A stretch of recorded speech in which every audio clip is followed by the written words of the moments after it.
When I first stepped into Mumbai, I was just another boy from Delhi with nothing but dreams in my eyes and determination in my heart. No fancy background, no godfather, no six-pack abs, just a belief that somehow I belonged here. But the truth is, I was scared, terrified even. I had no idea how I was going to make it in a city where thousands came with the same dream every day. I wasn't the best-looking guy in the industry, nor was I a trained actor, and yet I walked, talked, and behaved as if I was already a superstar. That, my friends, is how sometimes you have to cheat a little with life. Not by deceiving others, but by deceiving your own fear. By faking confidence until it becomes real. Life has a strange way of testing us. It will put us in rooms where we feel like we don't belong.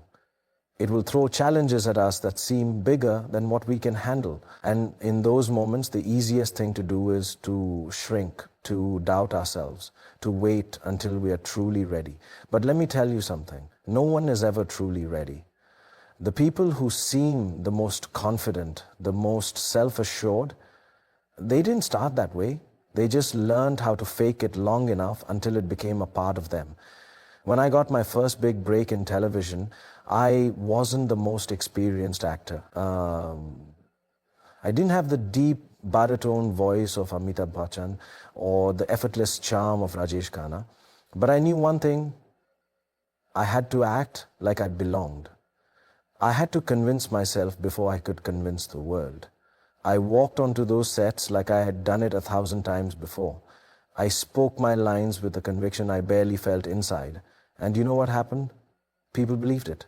Directors saw the confidence, not the fear. Audiences saw the passion, not the doubt. And slowly, without realizing it, I stopped faking it. The confidence became real. That's the secret. The mind is a powerful thing. It will believe whatever you tell it. So tell it a good story. If you walk into a job interview acting like you are the best candidate for the job, chances are the interviewer will start believing it too. If you step onto a stage pretending to be the most confident speaker, the audience will respond to that energy. If you enter a new phase of life carrying yourself with assurance, life itself will start responding to that belief. I remember when I was shooting Bazigar, my first film as a solo lead, people said I was crazy. They said a hero couldn't play a negative role and expect to have a long career. I had every reason to be nervous, to doubt myself. But instead, I walked onto that set as if I knew exactly what I was doing. And when the movie became a hit, those same people called it a game changer. This is not just about the movies. It's about life. Think about it. Have you ever met someone who wasn't the smartest in the room, not the most talented, and yet they got the best opportunities? That's because confidence is a magnet. It draws people in. It makes them trust you, invest in you, believe in you. And the best part? It doesn't have to be real at first. It just has to look real. Now, let me be clear. This is not about arrogance. Confidence is not about thinking you're better than others. It's about knowing that you are enough. It's about standing tall, even when you feel small inside. It's about keeping your head high, even when self-doubt tries to weigh you down. I won't lie to you. There will be moments when faking confidence feels exhausting. You will have days when imposter syndrome whispers in your ear, what if they find out you're not as good as they think? And on those days, remind yourself that even the most successful people have been there. Every legend you admire has, at some point, pretended to be more confident than they felt. That's how they became who they are. The truth is, life rarely waits for us to feel ready. The opportunities we dream of won't wait for us to be 100% sure of ourselves. So sometimes you have to take a deep breath, straighten your shoulders, and step forward, even if your hands are shaking. Because one day, you'll look back and realize that the confidence you once faked has become a part of you. It's no longer an act, it's who you are. And that, my friends, is how you cheat a little with life. Failure. The one thing we all fear, the one thing we all try to avoid, and yet the one thing that teaches us the most in life. If you think about it, failure is like an uninvited guest who keeps showing up at your door, no matter how much you try to lock it out. It arrives when you least expect it, stays longer than you want, and makes you question everything about yourself. But here's the thing, if you learn how to deal with failure, if you learn how to turn it into a lesson instead of a loss, it can become the most valuable teacher you will ever have. I have failed many times in my life, more times than I can count. There have been movies that flopped so badly that people wrote me off. There have been moments when my choices were questioned, my abilities doubted, and my dreams seemed to slip away. But every single time, I did one thing. I cheated failure. No, I didn't avoid it. I didn't pretend it didn't happen. I simply changed the way I looked at it. Instead of seeing failure as an end, I started seeing it as a beginning. When my film Fir Bhi Hai Dil Hai Hindustani flopped, I was heartbroken. It was my first production and I had put everything into it. My time, my money, my energy. I believed in it with all my heart. But when it failed at the box office, I had two choices. I could sit there, cry about it, and decide that producing films wasn't for me, or I could look at it, learn from my mistakes, and come back stronger. I chose the second option. Failure teaches you things that success never can. Success makes you feel invincible, like you have it all figured out. But failure humbles you. It forces you to look at yourself in the mirror and ask, what went wrong? What can I do better? It is in those moments of self-reflection that true growth happens. Think about a child learning to walk. The first time they try, they fall. The second time, they fall again. But do they stop? No. They get up and try again and again until one day they are running. If children gave up after their first fall, no one in the world would know how to walk. But as we grow older, we start fearing failure. We start thinking that falling down means we are not good enough. But the truth is, every great success story is built on a foundation of failures. When I did Swads, it didn't work at the box office the way we hoped. It was different from the usual Bollywood formula, and at that time, people weren't ready for it. But years later, the same film became one of my most respected works. People who ignored it before now call it a masterpiece. That's when I realized that sometimes failure is not even real.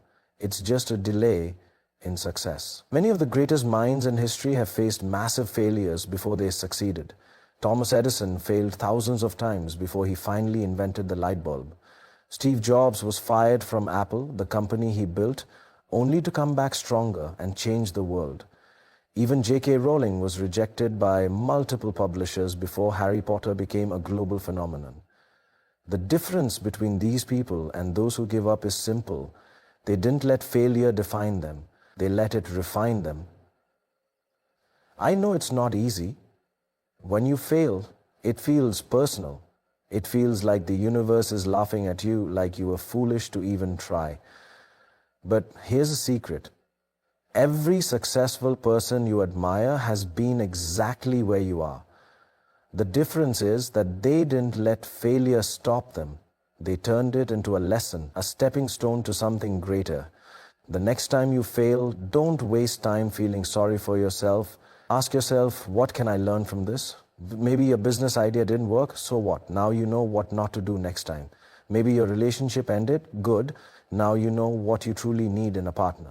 Maybe you didn't get that job, perfect. That means something better is waiting for you. Every failure is simply life's way of redirecting you to something greater.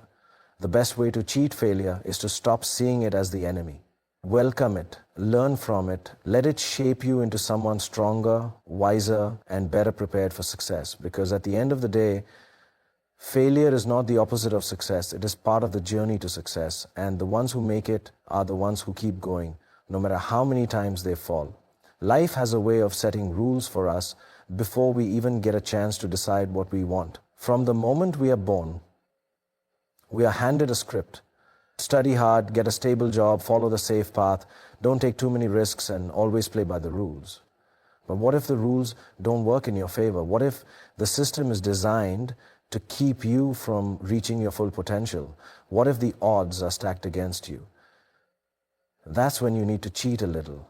Not by breaking the rules unethically, but by rewriting them in a way that works for you. I have never been someone who blindly follows the rules set by society. If I had, I would have never made it to where I am today. When I started out in the film industry, people told me what I could and couldn't do. They said heroes had to be conventionally good-looking, charming, and always the righteous man who saves the day. But I didn't want to be just another hero. So I chose something different. I took on roles that no one expected: an obsessive lover in Dar, an anti-hero in Bazigar, and later a hockey coach in Chak Der, India. These weren't the typical leading man roles at the time. They were risky, unconventional. But by rewriting the rules of what a Bollywood hero could be, I carved my own space in the industry. That's the thing about life. If you always follow the rules that others have set, you will always be bound by their limitations. But when you decide to create your own rules, the game changes. The odds that were against you suddenly don't matter because you're no longer playing by the old system. Think about some of the most successful people in the world: Elon Musk, Oprah Winfrey, Steve Jobs. None of them followed the traditional path. Musk didn't wait for permission to revolutionize space travel. He built his own company and rewrote the rules of what private businesses could do. Oprah didn't fit into the mold of what a TV host was supposed to be, but she created her own style, her own platform, and became a global icon. Steve Jobs didn't follow the existing rules of technology. He disrupted industries and made his own. The world rewards those who dare to be different. But rewriting the rules doesn't mean things will be easy. In fact, it will be harder. When you step off the traditional path, people will doubt you, criticize you, tell you that you are making a mistake. They will question why you can't just do things the way everyone else does. But that's when you have to hold your ground and remind yourself that real change has never come from people who simply followed what was already written. There was a time when people thought making a movie outside of the typical Bollywood formula was a mistake. But films like Swads, Dear Zindagi, and Pathan proved that the audience is ready for something different. There was a time when it was believed that an actor over 50 couldn't be a box office king, but I chose to challenge that belief, and today my films continue to break records. The moment you stop accepting the rules as they are and start questioning them, you gain the power to create your own path. But how do you do it? How do you rewrite the rules when the entire world is telling you to stick to the safe and known path? It starts with one simple thing: belief. You have to believe that your vision, your dream, and your way of doing things matter. Even when no one else believes in you, even when the odds seem impossible, you have to hold on to that inner fire that tells you, this is my story, and I will write it my way. There will be moments when it feels like everything is against you. Doors will close, people will doubt you, you will fail. But remember, every great success story starts with someone who refused to play by the old rules. If the road doesn't exist, build one. If the opportunity isn't given to you, create it. If the system is designed to hold you back, find a way around it or break it altogether. Life is not about fitting into someone else's expectations. It's about shaping your own destiny. And sometimes, to win against the odds, you don't just have to play the game, you have to change it completely. So go ahead, cheat the odds, rewrite the rules, and make the world remember your story.